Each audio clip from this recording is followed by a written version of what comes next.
bem-vindo às Crônicas Romanas, uma história de Roma em português. Episódio 55. Triunfo de um e desgraça de outro. César e Pompeu se encontram em Farsalos, em 48 a.C. No episódio anterior, nós vimos como Júlio César fez o primeiro movimento da Guerra Civil, cruzando o Rubicão. Depois fez o segundo e dominou as legiões do Pompeu lá na Espanha. Enquanto isso, o Pompeu e boa parte do Senado foi para a Grécia tentar recrutar um exército e treinar para fazer frente às legiões veteranas do Júlio César. Esses movimentos mostraram que o César estava 2 ou 3 movimentos na frente dos seus inimigos. E hoje a gente vai ver que ele vai estar, na verdade, anos-luz à frente dos seus inimigos. Porque em janeiro de 48 a.C., ele faz uma coisa que ninguém esperava. Ele cruza o Mar Adriático e vai invadir a Grécia. Nesse momento, o César tinha menos soldados que o Pompeu. Não se fazia cruzamentos no Adriático no inverno, porque era muito perigoso. E o Pompeu tinha navios fazendo um bloqueio naval para evitar que o César passasse até a Grécia. Ou seja, ele fez uma coisa que ninguém esperava. Tem um detalhe curioso aí, é que apesar de ser oficialmente janeiro do ano de 48, o César provavelmente sabia que não era o inverno. Por quê? Roma obedecia um calendário lunar até então.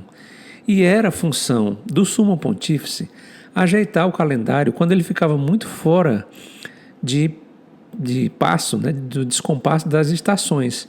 E quem era o sumo pontífice?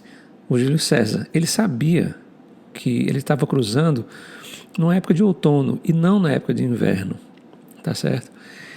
E por que esse calendário não foi corrigido? Porque o sumo pontífice, que era o César, estava na Gália há 10 anos, fazendo a conquista da Gália. Então o calendário estava totalmente fora do compasso das estações. O César chega ali na Grécia e ele fica numa condição de muita desvantagem. A população da Grécia estava apoiando o Pompeu. O Pompeu tinha perto dele grandes lideranças do Senado. Se você imaginar que a gente colocou aí os 9 personagens principais da queda da República, um já tinha morrido, que era o Crasso, mas os outros 2 não tinham entrado ainda no jogo, que era a Cleópatra e o Augusto, que eram muito jovens. Os outros 6 que estavam nesse momento brigando pela República, 4 estavam do lado do Pompeu e só o Marco Antônio estava do lado do Júlio César. Do lado do Pompeu estavam o Marcus Brutus, o Cícero e o Catão, o jovem. Além disso, a grande maioria dos senadores tinha ido com o Pompeu para a Grécia. Ou seja, o César estava em grande desvantagem. Mesmo assim, ele mantinha a iniciativa,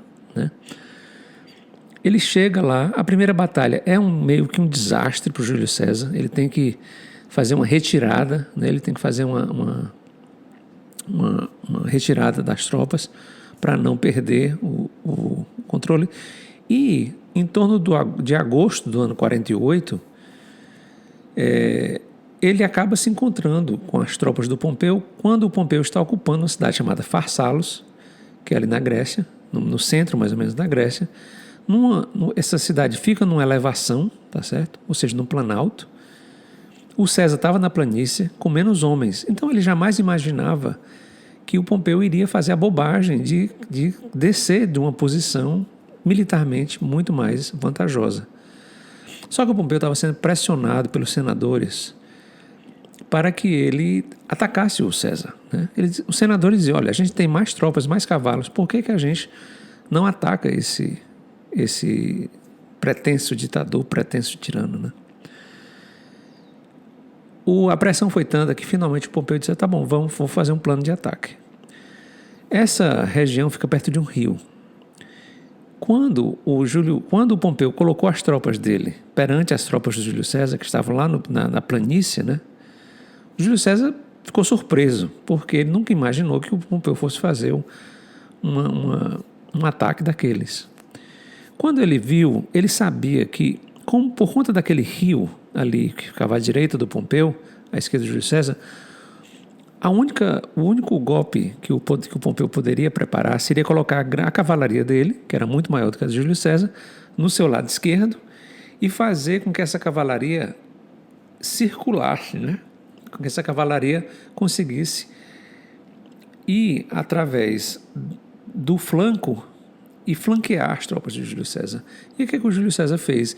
Ele colocou uma tropa, um grupo de soldados grande, na verdade, não é uma legião inteira, mas quase toda uma legião, ele colocou escondida em diagonal na ala direita dele, né, que é a ala esquerda ali do Pompeu. O Pompeu fez o que o Júlio César previa, os soldados de Júlio César estavam preparados para receber essa cavalaria com lanças enormes que eles não jogaram, eles seguraram e os cavalos quase que tiveram que cavalgar em cima de uma cerca de espinhos, né?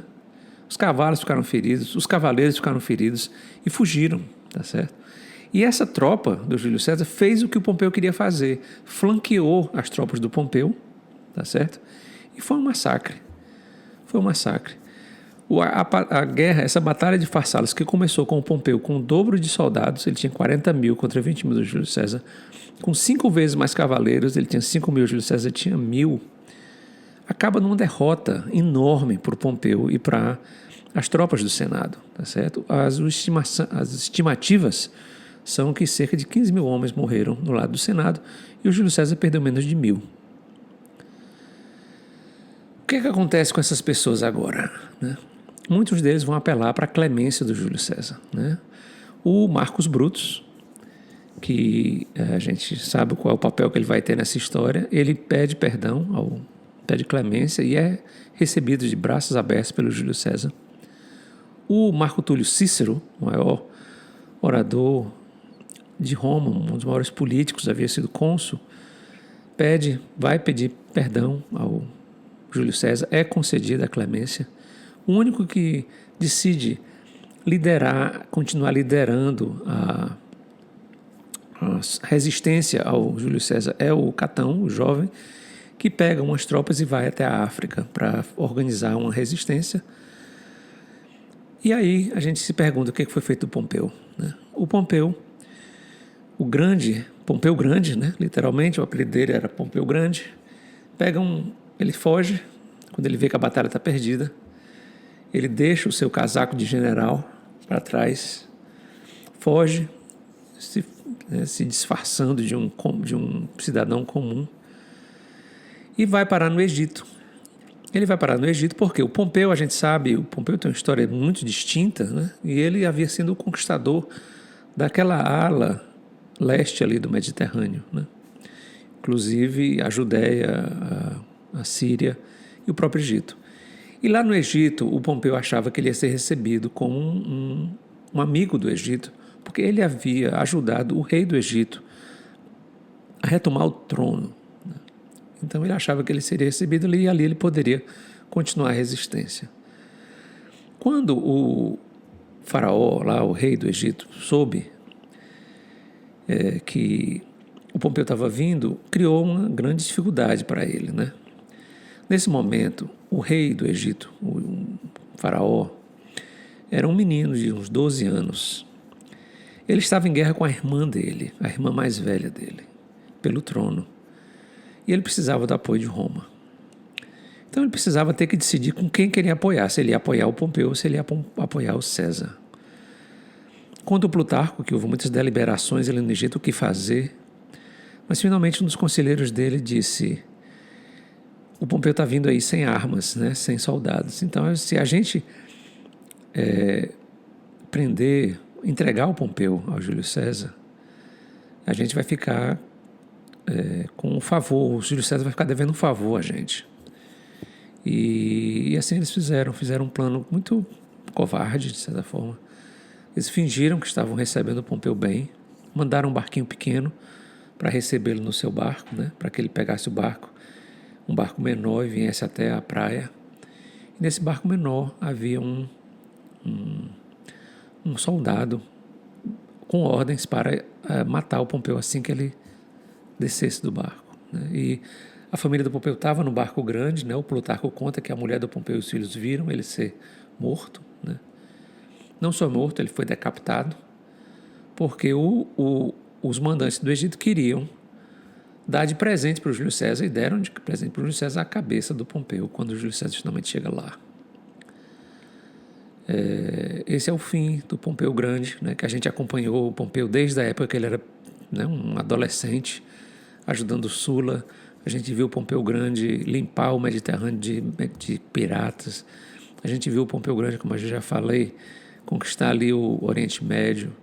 E foi um cara que foi cônsul 3 vezes, teve 3 triunfos, teve uma grande carreira, considerado o maior general militar, maior general da história romana até chegar ao Júlio César, né? E ele tem essa morte triste, covarde, na praia ali em Alexandria, no Egito.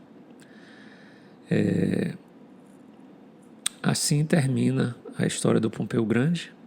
Assim continua a Guerra Civil por conta das resistências ainda organizadas pelo Cato, mas isso a gente vai saber no próximo episódio, quando a gente vai ver a chegada do Júlio César no Egito, quando ele, com 54 anos de idade, vai encontrar uma jovem rainha de 21 anos de idade, chamada Cleópatra.